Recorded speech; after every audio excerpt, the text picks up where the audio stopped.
সবাই ভালো আছেন? আলহামদুলিল্লাহ। আমরা সবাই বড় হতে চাই, রাইট অর নো? আমরা এই যে বড় হতে চাই, এই বড় হওয়ার জন্য আমাদের এটা ফিল করতে হবে, আমাদের এটা ভাবতে হবে যে আমাদের আব্বু আম্মু আমাদেরকে পাঠিয়েছেন এখানে, অবশ্যই কেন পাঠিয়েছেন? বড় হওয়ার জন্য, শিক্ষা নেওয়ার জন্য। তো আমাদের শিক্ষাটা অবশ্যই এমন ভাবে চেষ্টা করতে হবে যেন আমরা আসলে ভবিষ্যতে কিছু করতে পারি। যদি আমরা কিছু করতে পারি তাহলেই তো আমরা সফল, রাইট অর নো? আমরাই পারবো, এটা মনের ভিতরে রাখতে হবে যে সলিমুদ্দিন ওরা পারছে না, আমরা কিভাবে পারবো, অথবা অমুক ভাই পারছে না, আমি কিভাবে পারবো। এটা না, তোমার ভিতরে একটা কনফিডেন্স তৈরি করতে হবে যে না, আমি মাদ্রাসায় ভর্তি হয়েছি, আমি পারবো। এটার ভিতরে যখন ফিল করবা এবং মনোযোগ দিয়ে যখন পড়বা, তোমাদের যে রুটিনটা আছে, যে নিয়ম নীতিমালা আছে, সেই নীতিমালা অনুযায়ী যখন পড়বা তখন অবশ্যই তোমাদের ভাবগত শক্তি বেশি হবে এবং তুমি ভবিষ্যতে কি হবে এই ব্যাপারটা এখন থেকে ফিল করতে হবে যে আমি অবশ্যই বড় আলেম হব, আমি দারুল কোরআন মাদ্রাসায় পড়ে আমি বাংলাদেশের মধ্যে সেরা একটা হাফেজ হব। এই বিষয়টা যখন তুমি ভাববা, চিন্তা করবা, তখন অবশ্যই তোমার পড়ার আগ্রহ, পড়ার মান, স্কেল এগুলো অটোমেটিক্যালি হবে, বেড়ে যায়, ঠিক না? তাহলে আমাদের ওস্তাদজিরা আমাদেরকে যা শেখান সেটা প্রতিনিয়ত আমাদের চেষ্টা করতে হবে, সেই শিক্ষাটা আমাদের মধ্যে রাখতে হবে।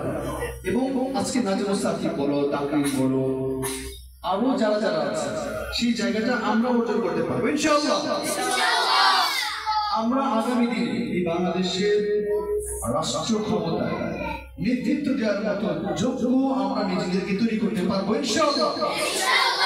সেটার জন্য তোমাদের এখন থেকে নিয়মিত করতে হবে, তোমাদেরকে সব বিষয় চেষ্টা করতে হবে এবং এই চেষ্টা থেকে তোমরা আসলে হতে পারবে। যদি চেষ্টাই না থাকে তাহলে কি হবে না, কোনো কাজে আসবে না। আমার দিকে খেয়াল করো, তোমার ওস্তাদ যে বলছে যে তুমি নিয়ম করে রুটিন মাফিক দৈনিক 2 পৃষ্ঠা পড়ো।